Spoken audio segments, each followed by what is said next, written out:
Good evening, and our Parashat Vayeshev, have few, not one, few crazy stories, a lot of stories that changing everything in the Parashah, from Yosef going up and down, and Yehuda, and a lot of details, and we will go through them quickly, because I want to talk about the Parashah and about Hanukkah, and our meeting today, our shiur, will not be easy. It will be something that you need to pay attention and need to understand, and I hope we will say everything that we want to say, and we will see everything that I want to see, because I want to see in our shiur today how the Torah, one of the strong things that there is in Torah, is unity. Unity means that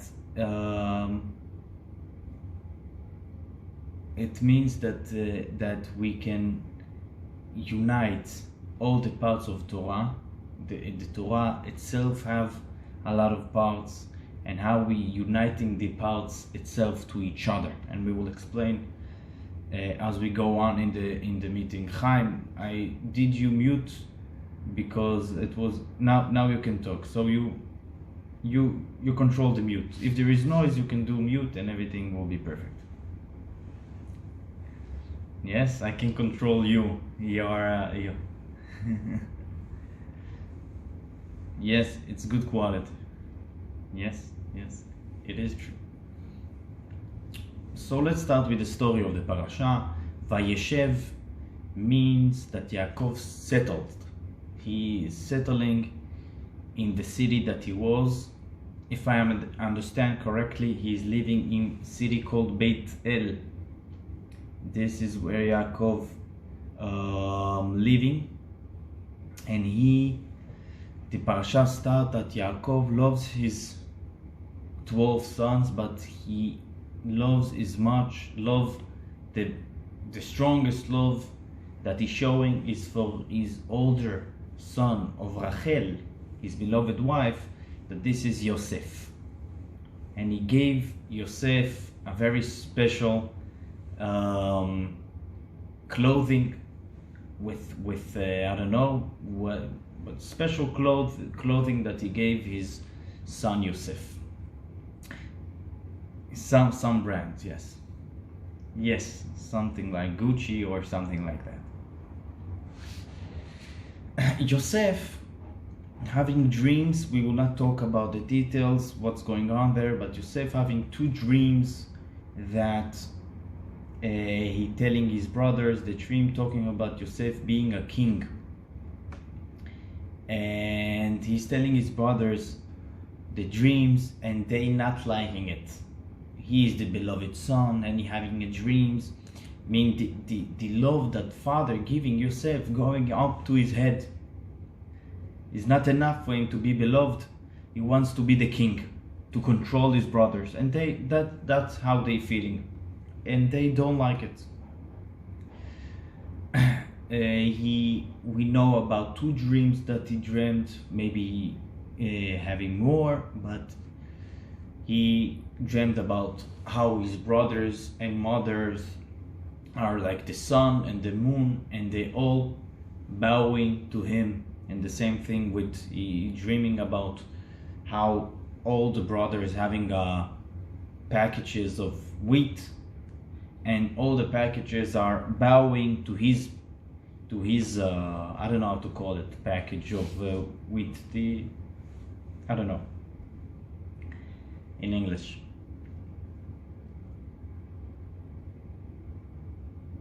It's a package of wheat, grain of the yeah, I don't know in English how to say. You said the word is what, cereal? I don't know. In Hebrew there is word, it's called aluma.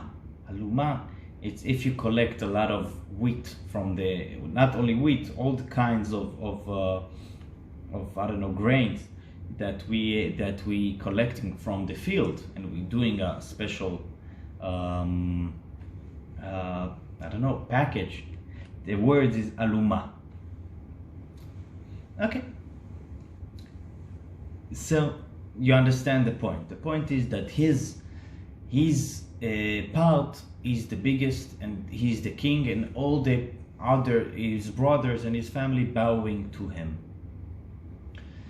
And they deciding they don't like Yosef. They don't like him. And it's not only that. We will see that there is also issue of the Jewish law.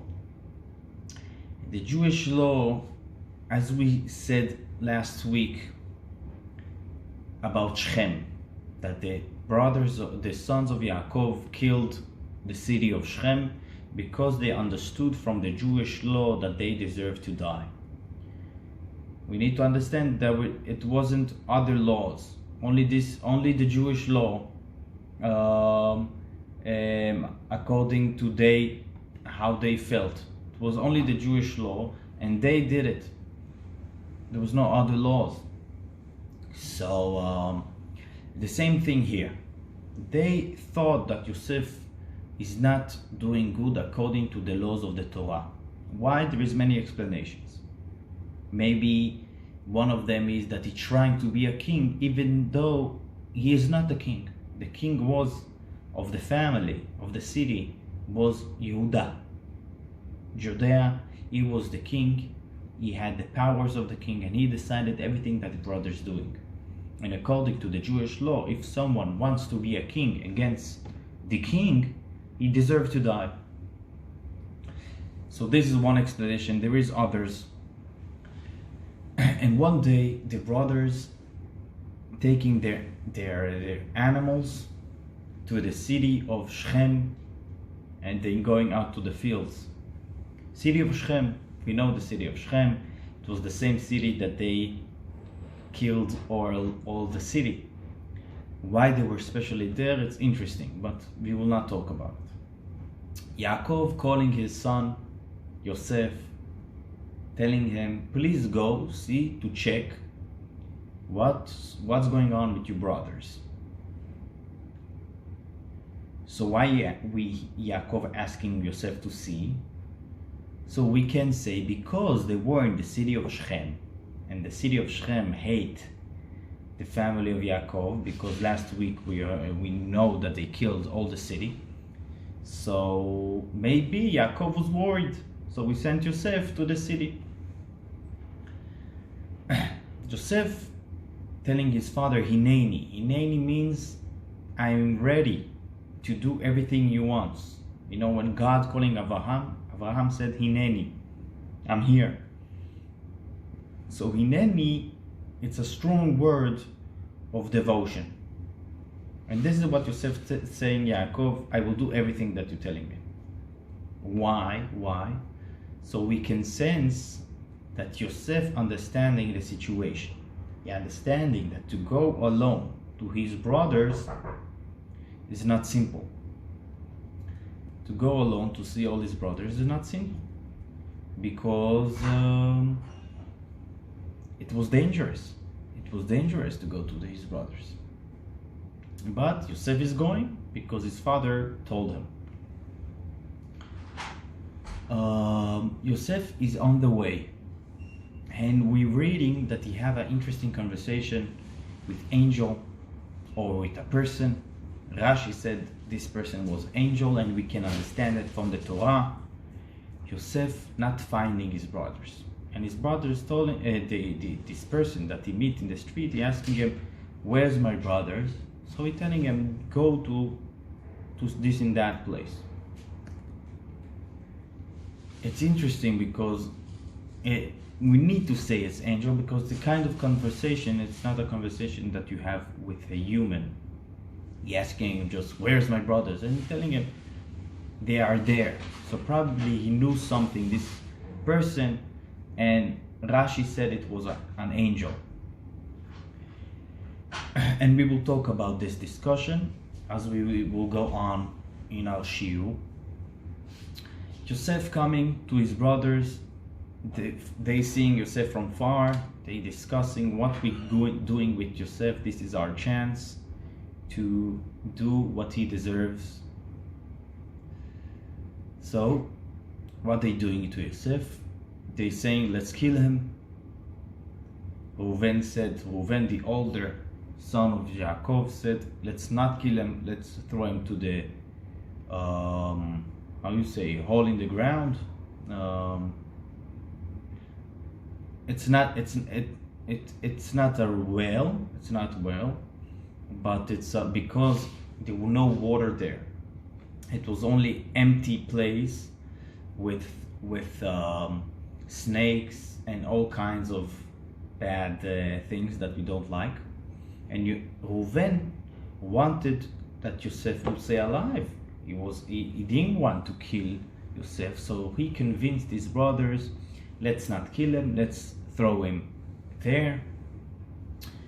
In everything there is a lot of explanations, and they throwing Yosef there, and they seeing a group of people, Arabs, and they decided, you know what, why he will stay there, let's sell him to the Arabs. Let's sell him.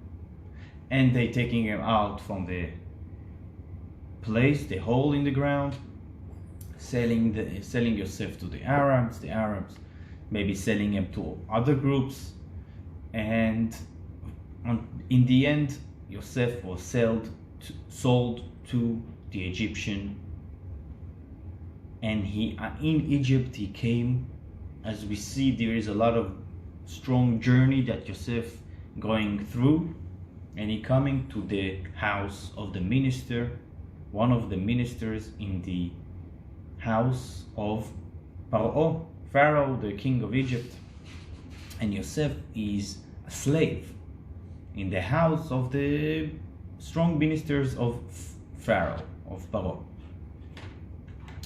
So he become a slave. From death, he was thrown into the ground, to the hole in the ground, and from there sold as a slave, and from slavery he become slave in the house of this minister. Okay, Yosef there, he's 17 years old.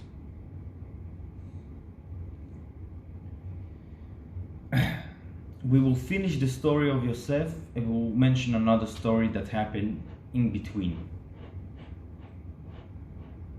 You know what, we will go back to the story that happened in between.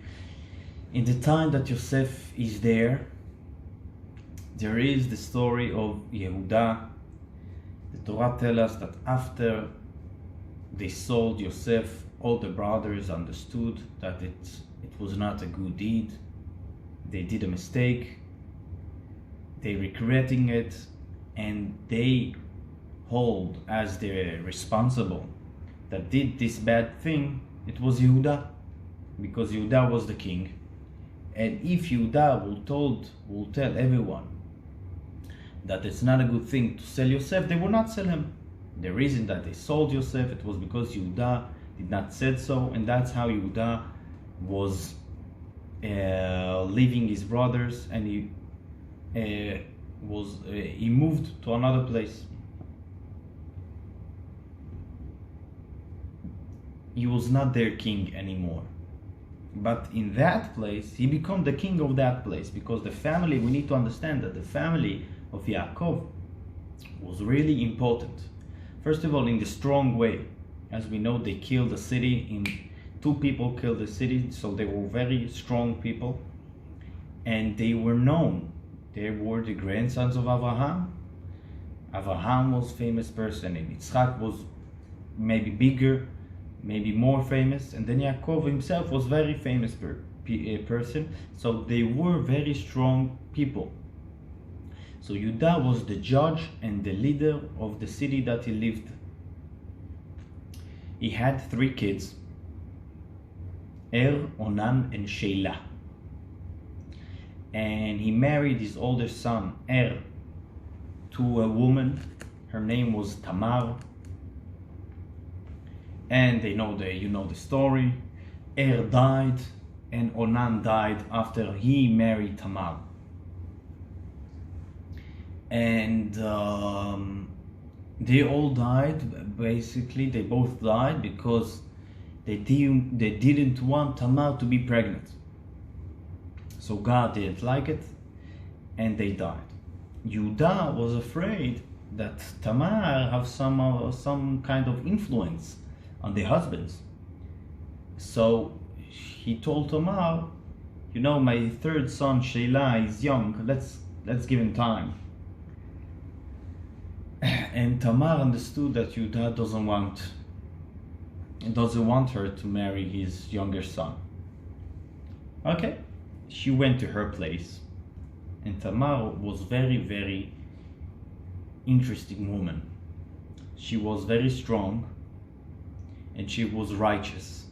She knew who was Yehuda and his family,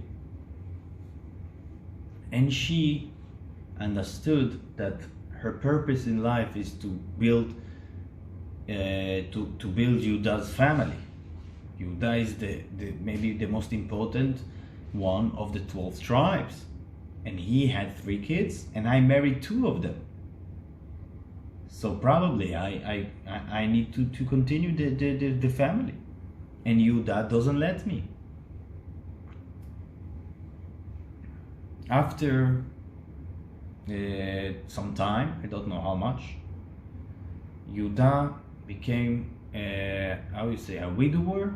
You can say on a man, a widower. His wife died, and he was going to the city where Tamar lived, and Tamar heard that he's coming, and he came, and Tamar was sitting in a place that it was a crossword, and she covered her face, and Yehuda thought she was a prostitute, and he came to her. Oh, and there Alan is joining us. Hello, Avraham, how are you? We don't hear you.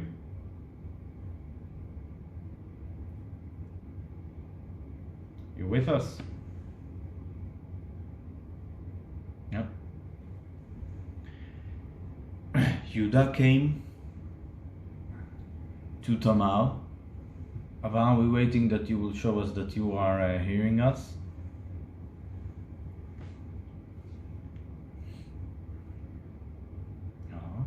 You are?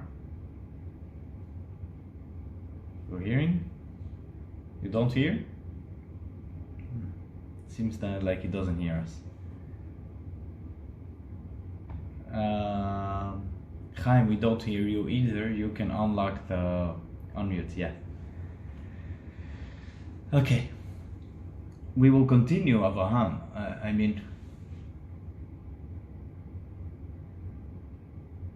Second. Now, Avraham, can you unmute yourself?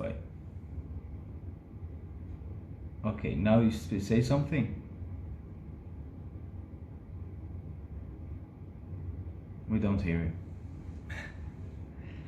You hear us, Avraham? Look like it. Oh, let's see. We'll put out the earphones and let's see if it will work. Okay. So, Yehuda was with Tamar, and then Tamar asking him, please give me something that I will be sure that you will pay me, because Yehuda didn't have with him anything to pay her. So he gave her his stick. Everyone had a stick that he was going with. Avraham, now you hearing us? Avraham? No, he left. Okay, let's see. Yehuda gave her his stick. He gave her his belt and his stamp, and she kept those.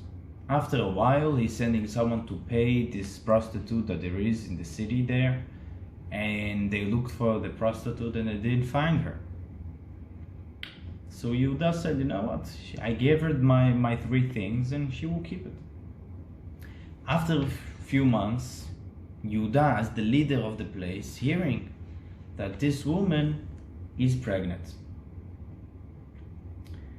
And as the leader, he said what the Torah has to say in that situation. And the Torah said that this woman deserved to die. Why? Because she was belonged to Sheila. She was a woman, even though they didn't get married. That in the Torah there is 2 steps until you're getting married. In our times, it's those 2 steps happening in the same time. In the chuppah, the first step and the second step happening at the same time. In that time, it was 2 separate levels. And she was belonged to Sheila, the 3rd son. She was like married to him, but not the final marriage. We will not go into that, but there is the step called irusin, and there is the step engagement. Yes, it's something like that. Yes, it's engagement, and there is the marriage. So in our time, according to the Torah, there is no engagement. Even though there is people saying I'm engaged, it just means that they decided to get married. But according to the Torah, engagement is it's something that you writing down, and it's more according to the law. It's a physical law. Yes.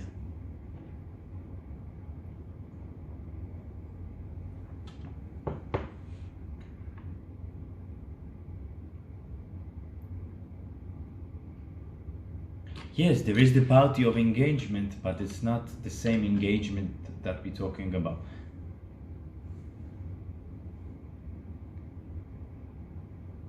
We all doing engagements few months before, but it's not the engagement of the Torah. Avraham, now you're hearing us? Do like that if you're hearing us. Avraham? Ah, thank you. Very good. I'm sorry for earlier. Yes.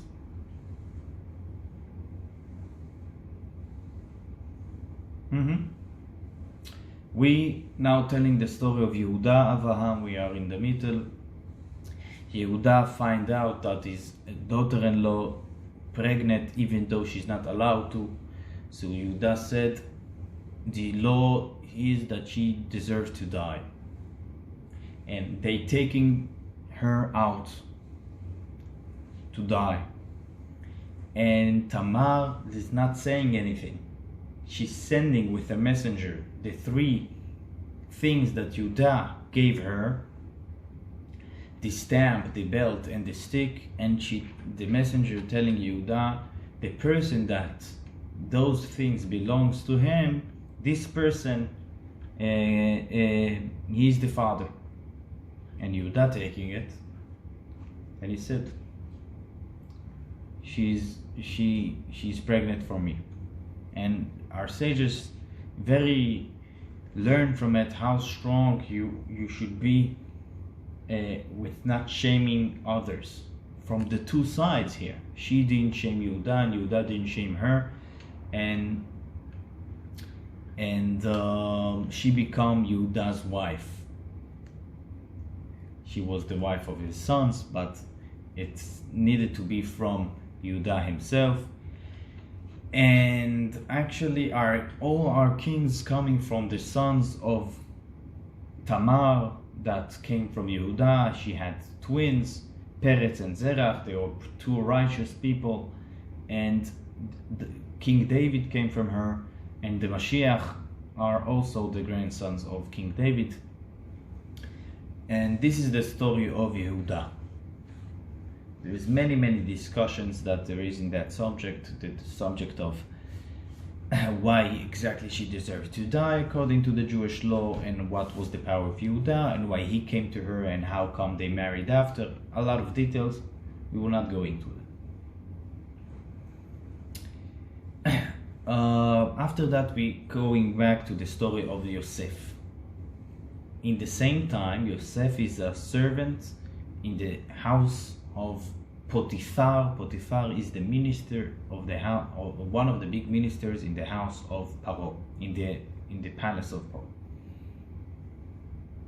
Yosef, in every place that he was successful, very much successful. And the Torah said why? Because he always said the name of God. Always he remembered that all the powers that he have is from God. He didn't took credit so much for himself. We need to remember that still Yosef was 17 at the time. Young guy. And the wife of Potiphar, the minister, wants to be with Yosef. And Yosef, of course, refusing. He said, how can I do it? And I will do a sin to God. And now let's understand the situation where Yosef is in. In Egypt, Yosef is nothing. He's a servant with no history. We don't care so much who is he. He's a servant. In Israel, they even don't know where is Yosef. They sold him to the Arabs. The Arabs sold him to another group of people. And in the end, he came to Egypt. So they don't know that Yosef is in Egypt. And his father thinks that he died. So actually Yosef is a person with no history, with no anything. He's disconnected from all the world. And there is the woman, that she is the wife of the minister, of his boss. He's not only boss, he is the owner of Yosef. Yosef is a slave. And he refused not to be with her. And our sages telling us that no one is strong like Yosef. Because Yosef is a person with no history and nothing to lose. No one will know. She will know, and she doesn't know him. She is a slave. And when he refused, in the end they throw him into the cell because he refused, and she told her husband that he wanted to be with her. That's how they throw him to the cell. So our sage is telling us that one time he came to the house to work, and no one was in the house except her. And she took Yosef by his coat and asked him, please be with me. And he ran with leaving his coat in her hands. And that was the end of it. She told her husband that he wanted to be with her, and this is his coat, that I ran from him and I took his coat with me. And that's how they throw Yosef. Our sage is telling us that Yosef almost did it. We need to think about it. He's 17 and he is a young guy. He was not old like Avraham in Egypt or something. He was younger. Avraham was in Egypt in the age of 75. So and Yosef almost did it. And as we said, he had no history.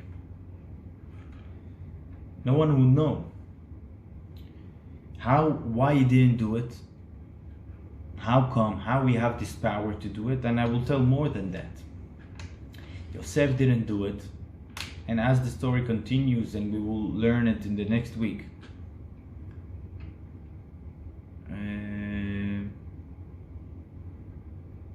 you think this is the answer.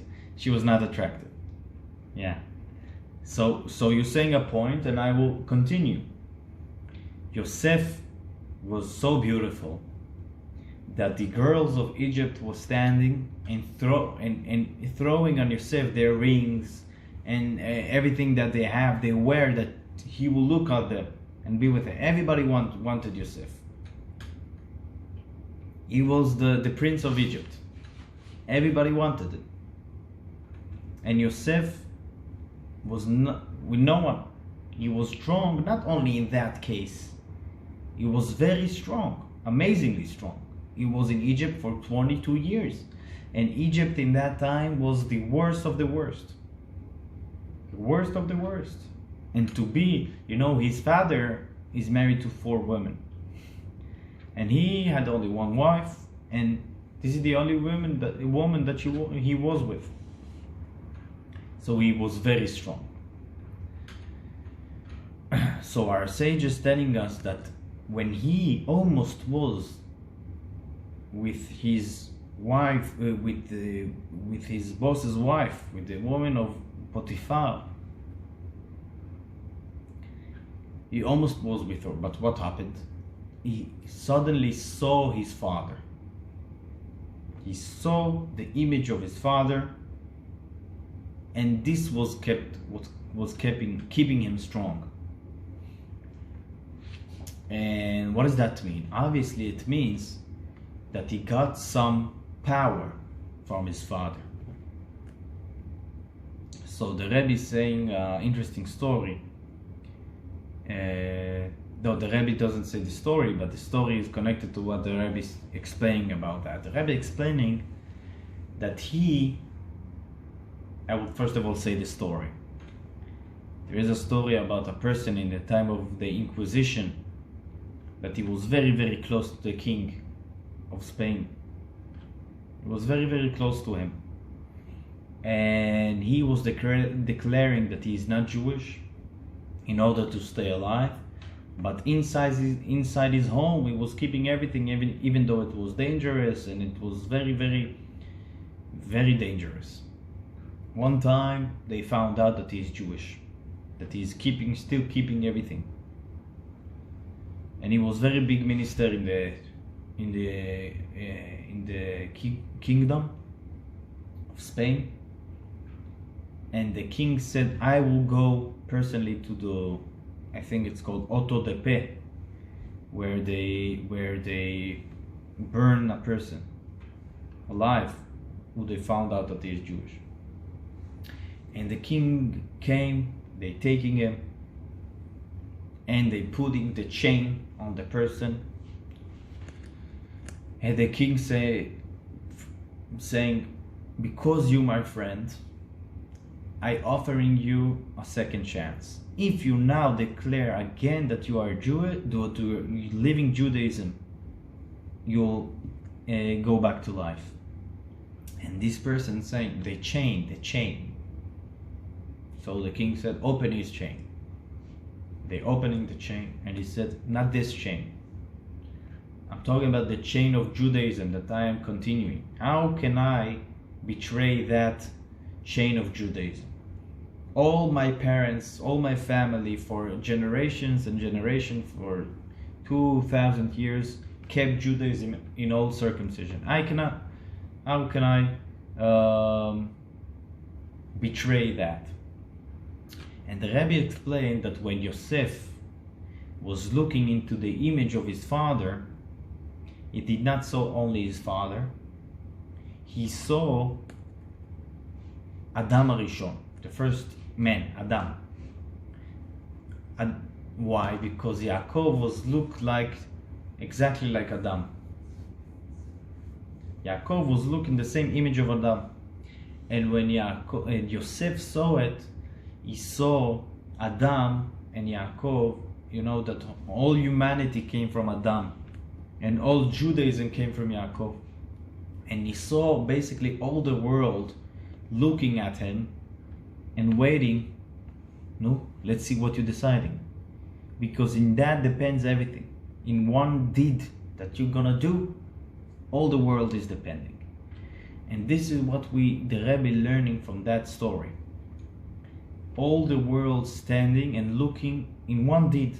that 17 years old person will do. And this what makes Yosef so strong in all the years that he was in Egypt, because he felt that every deed that he's going to do is affecting all the world. And this was absolutely true, because if Yosef was not refusing her, he was not going to jail, he was not becoming the king in the end of the story, and because he was the king, all the Jewish people moved to Egypt. All the story came from that. So it's not only true in the case of Yosef, it's true of every case in the Jewish history. Every person, every Jew, every time, all the world is waiting for every deed that you would do.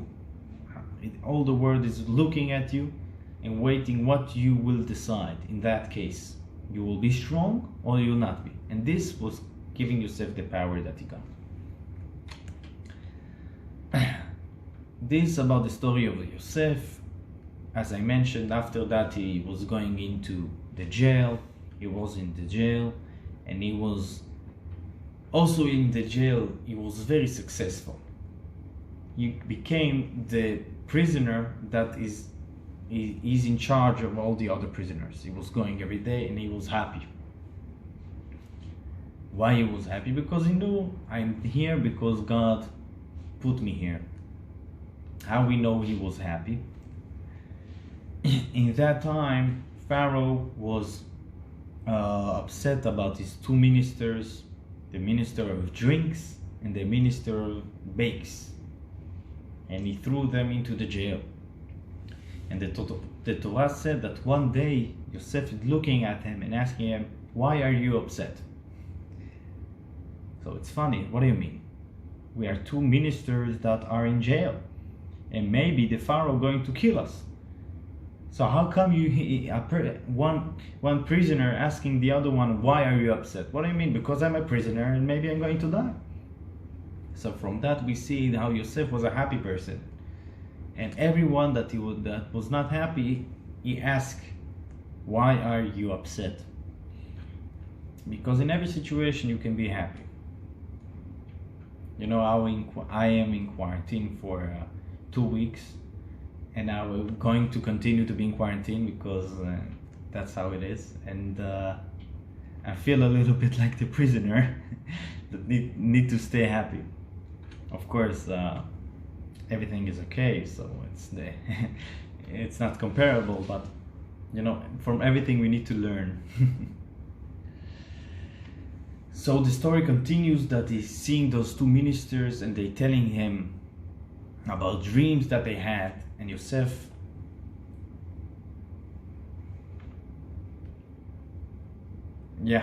okay, no problem. See you next time. So they telling Yosef the story that every person had his dream, that the dream was very strong, the dream was bothering him.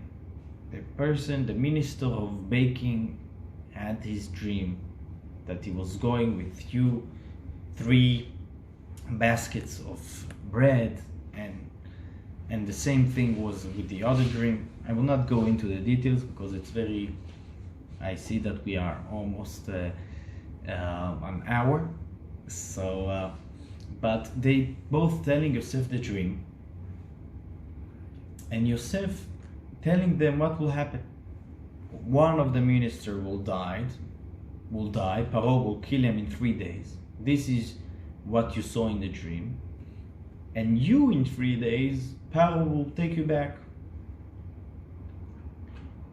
The minister of drinks will go back to the palace. And that's what happened. And Yosef asked the minister of drinks, "Please remember me that I know. Please ask Paro to maybe have compassion on me." And he forgot. He did not tell Paro anything. This is how the parasha ends. ולא זכר שר המשכין את יוסף וישכחהו. He forgot Yosef, didn't remember the person that knew everything from the dream. This is the story about the Parashah, and now I will go to the next step, that we will learn a little bit about Hanukkah and about the Parashah and the connection between them and what we can learn from it. Chaim.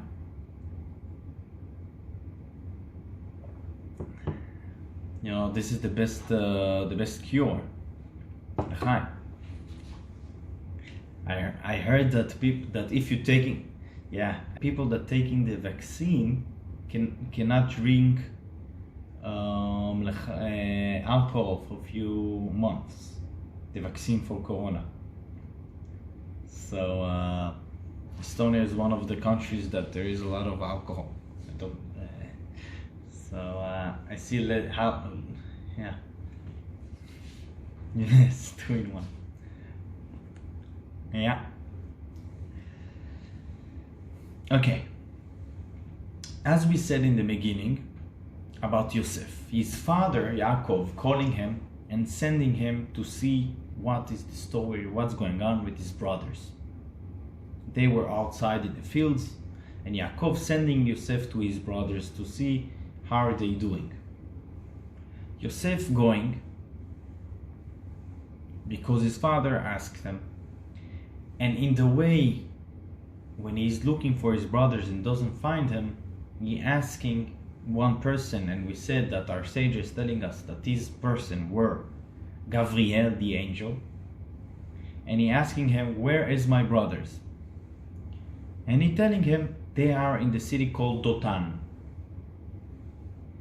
So our sage is telling us that here Dotan, it's not a city. There is no city Dotan. Here the angel hinting to Yosef, there is din, udvarim, maybe to kill you. Dotan is from the word din, that they discussing what to do with you. They want to kill you. Rashi, here I want to show two explanations of Torah and two explanations in Halacha, and to see how they connected, because I want to show the achdut, the unity that there is in Torah. Rashi explaining that Yosef understood exactly what the angel telling him, they want to kill you.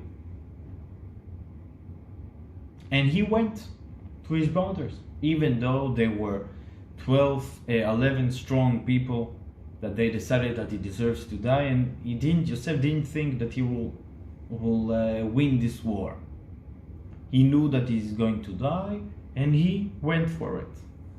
Why? Because his father told him.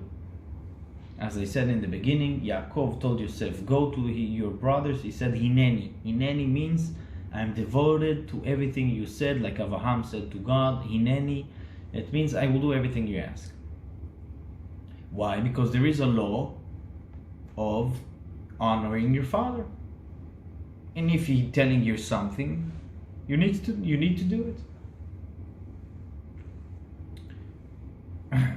The Ramban, Rabbi Moshe ben Nachmani, that he is one of the biggest commentaries on the Torah, on the Talmud, and he a lot of times arguing with Rashi, explaining Rashi, and he said, no, maybe the angel was hinting that Yosef needed to go, that they want to kill Yosef. Maybe the angel was hinting that, but Yosef did not understand that, of course.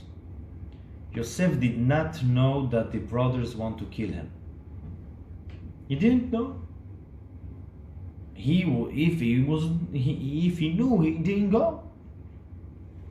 So he didn't know it. So basically we have argument about one word in the Torah, and the argument is, did Yosef understood that his brothers want to kill him or not? Rashi said Yosef knew that they want to kill him, and the Ramban said Yosef didn't know. Okay, this is the argument. The Rabbi said that there is an argument in Halacha, in the Jewish law, about Kiddush Hashem, about Mesirut Nefesh. There is a law that a person needs to sometimes sacrifice his life if someone telling him to do something that against one of the laws of God. Sometimes he need to sacrifice his life and not to do it. When? In three things. Only when he's telling you to do avodah zarah, to serve other gods, or he's telling you something that connected to adultery, or about to kill someone else. If he's telling you to kill someone else, you're not allowed to kill. You need to kill yourself and not to die to yourself and not to kill another one. The question is, what about other laws? If someone telling you, or you stealing from him, if you're not stealing from him, I will kill you. Not about killing another person, about stealing from another person. Or you eating something not kosher, or I kill you. So there is argument in the halacha. There is some saying that you must eat not kosher and not die, because the Torah wants you to live, and you're not allowed to eat, not allowed not to eat and die, because the Torah wants you to live. Some saying that it's not correct. You allowed to eat, of course. You're allowed to eat and to live. But if you want to die and not to go against God, not to eat something not kosher, you want to die, you're allowed to. You understand the argument? Yes, it's simple. The argument is, if someone telling you to do something against the law of God, but not something that one of the three things that we said before, something else, for example, to eat something not kosher, and you don't want to eat. The question is if you allowed to die for God or not. Some saying, and this is the simple law, that you're not allowed to die. You must eat from not kosher. Sorry. But some saying you can, if you want not to eat and to die for God, you're allowed to do it. And the Rabbi said, now we can understand, we can connect those two arguments to make it one argument. For those two arguments to make it one. What does that mean? The Ramban and Rashi on the Torah arguing in the same argument in Halacha. Rashi said that Yosef knew that the brother is going to kill him. And even so, he went to the brothers. Why? Because his father told him. It means that Yosef did not care if he's going to die. Why? Because he's doing one of the laws. He's doing the mitzvah of honoring his father. And if I will die, I will die. It means that Yosef learned that according to Torah, you allowed to die and doing the mitzvah. The Ramban said, if Yosef knew that he's going to die from his brothers, how come he went to there? He's not allowed to. Because you're not allowed to do mitzvah if you're going to die. So the same argument in Halacha. Do you allowed to die in doing mitzvah? It's the same argument in Rashi and the Ramban. The Rashi learned that you allowed, if you want to, you allowed to do the mitzvah and to die. And the Rabbi said you're not allowed to. That's why he explaining that Yosef did not know that he's going to die by his brothers. Until now I'm understood how the two arguments are connected. They are one argument. Here I said that even though it's not our type of shiur, but I said that we see from that our Torah is one Torah. Something that we learn in Chumash, in the Torah, it will reveal itself also in Halacha, and we can connect everything. This is very important. Why? Because if the Jewish people are united, so all the Torah is united. Even though there is in Torah parts that are looked totally separate and not connected, there is in the Torah parts are mathematics. There is in Torah ethics and philosophy. There is the Torah Jewish law, very, very clear Jewish law, and there is stories in the Torah. Everything is connected. And sometimes it's hard work to reveal it, but sometimes it's easy.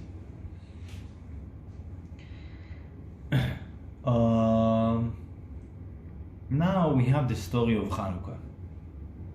The story of Hanukkah was in the peak of the Hellenistic time. The Greeks want to influence all people that are living in a Greek's kingdom to become Hellenistic, to believe in what they believe, to have the same culture. And we need to remember something about the war of the Maccabees against the Greeks. We always saying how Zionist was the Maccabees. They were fighting the Greeks about the place of Israel, and it's all very true. They were very big Zionists. But they were not Zionists because they fought. Because the reason that they fought. Why they having the fight against the Greeks? They didn't have the fight because the Greeks were controlling the Jewish people in a very bad way. That was not the reason that they have the war. The reason that the Maccabees started the war, it was that they started to intervene in the Jewish ways, in the Jewish serving of God. This is the reason that they started the war. They didn't want a war because they wanted to control themselves, to be not controlled by others. They wanted the war because they wanted to be controlled themselves in the Torah ways. They wanted that the Greeks will not intervene in the Torah ways of how serving God. And when the Greeks start giving them laws what to do and what not to do from the Torah, they started a war. And the question is, how come the Greeks, the Maccabees, the Hashmonaim, had this war, even though, according to nature, they were all going to die in the war?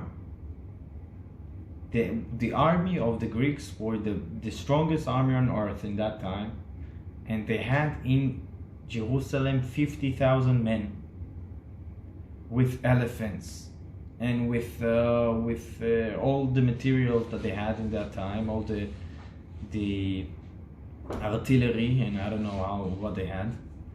And the Jewish nation were maybe 5,000, 6,000 people, the Jewish army. So it was not comparable. And they were going into the war. How come?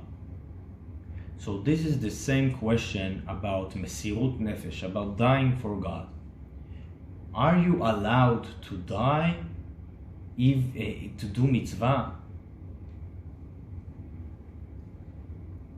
So what I'm trying to show here was that the war in Hanukkah was something that maybe they didn't allow to do. It was not necessary according to the Jewish law. Maybe according to the Jewish law, the Jewish people was not allowed to fight, because you're going to die in that fight. You cannot win this war. You cannot rely on miracles. You need to plan in nature, and according to nature, you are going to die. But this is the old story of Hanukkah. The old story of Hanukkah is about doing something more. No, I'm not willing to rest because according to the Jewish law, I'm allowed to rest. No, I want to do something more. And this is exactly with the story of the oil. After the war, and God did miracles and they won the war, they looked for pure oil to light the menorah of the Beit HaMikdash, the candles of the Beit HaMikdash. But it is interesting. We all know the story, I just said. They found one, I don't know how to call it, of oil. For one day, that's enough only for one day. And they needed 8 days. Why? Because it's taking 8 days to do another oil. More 8 days they needed, but it was enough. One day was enough for 8 days. And what is interesting? Interesting is that according to the Jewish law, you don't need pure oil. If all the oil is impure, you don't need pure oil. We don't say that they didn't have oil. They had oil, but not pure. Pure they have only one day, and that was the miracle. But according to the Jewish law, you don't need pure oil if you don't have. So why they needed the pure oil? This is all the story of Hanukkah. The story of Hanukkah is about, it's not good for me if God telling me you allowed to do it. You don't need to fight in the war because you don't have choice. You will die. Or it's not about you don't need to have pure oil. It's enough for you to have impure. This is the old story of Hanukkah. The story of Hanukkah is about people that telling God, it's not enough for me. It's not enough. I want to add. I want to do exactly in the perfect way. I want to be the perfect Jew. And it's not enough for me that because the Greeks telling me that I'm not allowed to keep Shabbat, and if I will rebel against them, I will die. So I will not keep Shabbat. It's not. This is all the story of Hanukkah. It's to want to do it in the perfect way, and God will help. The same story was with Yosef. He had, and God helped him. And the same story about the Maccabees. They did more, even though according to the Jewish law, maybe they were not necessary. It was not necessary to fight because it's dangerous. And they decided we will fight, and God will help. And the same thing with the oil, even though it was maybe not necessary to have pure oil. According to the Jewish law, they said, no, we want everything pure, in the perfect way. That's why we celebrating Hanukkah in the oil, because the oil represents that we wanted everything to be pure.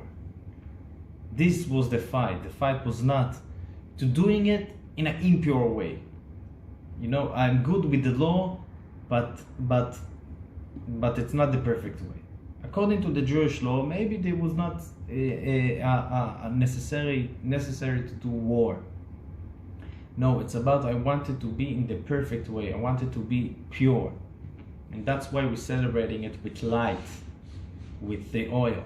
Because the story of Hanukkah means that the Jewish people wants to do in the perfect way. And when you're doing it in the perfect way, even though maybe according to the law you don't have to, that's where you're revealing in yourself the strong power of Mesirut Nefesh. And Mesirut Nefesh doesn't mean to die for God. We don't need to die. In our times it means to live for God, not to die for God.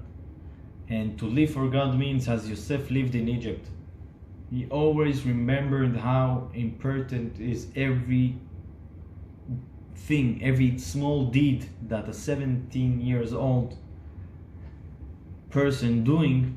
He remembered how important it is, and that is the reason and that he was so strong all the years that he were in Egypt. I hope all the details are understandable, connected. Yes? Can I tell a story right now? Yes? There is a very nice story that I want to tell, and I want to tell it because it's connected to our parasha. It's not necessarily connected to the point that I learned from it, but it's a very, very beautiful story that happened with the Rebbe, and it's told by the Rebbe of Vizhnitz. Vizhnitz is a Hasidic community in Israel. They are not Chabad, they are Vizhnitz. But the Rebbe of the Vizhnitz community, he told a story about our Rebbe. And what is the story? The story is about that he telling him about himself, the Vizhnitz Rebbe, that he met one Hasid that was in Los Angeles. And he told this Hasid, I'm going to visit the Lubavitcher Rebbe, the Rebbe of Chabad. And he told him, this Hasid said, oh, you need to be careful, he knows everything. So the Vizhnitz Rebbe asked him, why are you saying that? Why? And he didn't want to tell him. And he convinced him very much. So this Hasid told him his story. He was once very long time in the hospital. For months he had I don't know what. And he needed to be very long time at the hospital.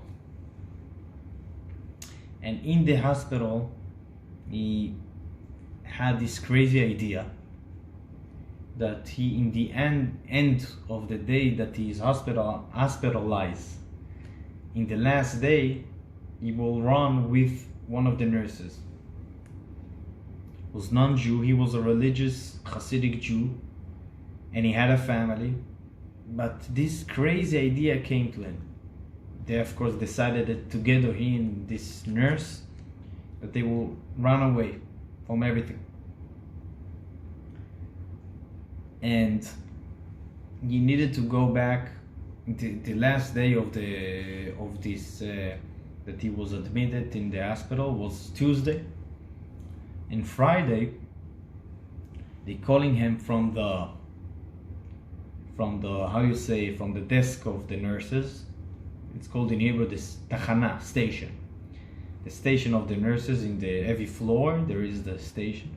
And they're calling him and telling him, you understand, Chaim? The place where the nurses, where the secretary of the floor is. So they're calling him and telling him, you have a phone call. And he's picking up the phone. This is the secretary of the Lubavitcher Rebbe in New York. So he's saying yes. He was not Hasid of the Rebbe, but he had some contact of letters. And he telling him in the phone, I'm the secretary of the Lubavitcher Rebbe, and I'm calling you. The Rebbe wants me to tell you that you leave now the hospital. So he said, it's Friday now. I will not catch it for Shabbat. So he said, you will catch it, and you need to do it right now. He said, I don't want to. So the secretaries start yelling, the Rebbe wants to do it right now. You need to go right now to your house. Run away. Go out to your house. Go back. And the secretary was like really terrorized him. And he felt the need. So he go out from the hospital, even though he had 4 more days in the hospital, 4 more days. And he take a bus and came right before Shabbat. He came to his house.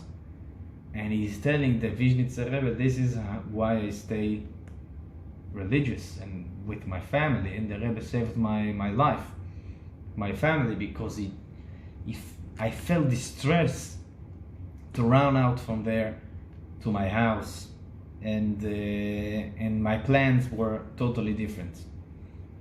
And the Vizhnitz Rebbe said, this is what it means that Yosef saw his father. He really almost did it. But in the last second, he saw Yaakov, that he was the Rebbe of that time. He saw Yaakov, and it means that Yaakov felt what Yosef feeling, how hard it is for Yosef to be overcome this situation. So he revealed himself to Yosef. And sometime in our time, we also need to remember that what we learn from it, that every deed what we're doing is connected to all the Jewish history and all the Jewish world. Everybody is looking at you, but we also can learn from it that in every difficulty there is the leader of the generation that feeling our feeling. We are not alone, even though Yosef thought that he's alone, but in time of need, he saw his father. He saw that he's not alone. We're not alone. And that's how we need to feel also. Every time that we have difficulty, we need to remember we are not alone. We have God in our side, and we have the messengers of God in our sides. And there is messengers of God. And we just need to remember that the Rabbi is with us and giving us powers. And this is the story as example. So I just go through the ideas that we said. First of all, we said, as I said just now, that Yosef, what the Rabbi learning from the story of Yosef is that Yosef saw his father that looked like Adam Rishon. It said in the Gemara that Yaakov and Adam Rishon have the same image, same face. Why? And what does that mean that Yosef saw it? Yosef saw all the generations. Adam Rishon is the father of all humanity, and Yaakov is the father of all the Jewish people, telling Yosef, we're watching. What are you deciding now? You're deciding to be strong, or you're deciding to you need to understand the importance of the deed that you're going to do. Yosef is 17 years boy in far place, no one knows, but he remembered that all Jewish history depends on that. This is the first thing that we said. The second thing is the connection between Hanukkah and the story of Yosef going into his brothers, that sometimes we need to know, even though it's dangerous. In the story of Hanukkah and the story of Yosef was physically dangerous, but we're not talking about physically dangerous. Even though maybe according to the law it's enough to do this level, but we want to do more than that. The story of Hanukkah, it's about looking for the purest oil, or to going to the war even though it's not necessarily.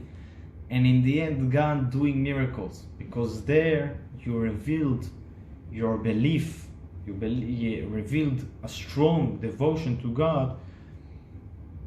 And this is what we need to learn from it, to reveal strong devotion to God, that maybe to do something more, something that we need to do 50, we will do 60, we will do more, because we want to show that we want the purest oil. This is what we learned today. Thank you very much. What do you maybe have something to add to our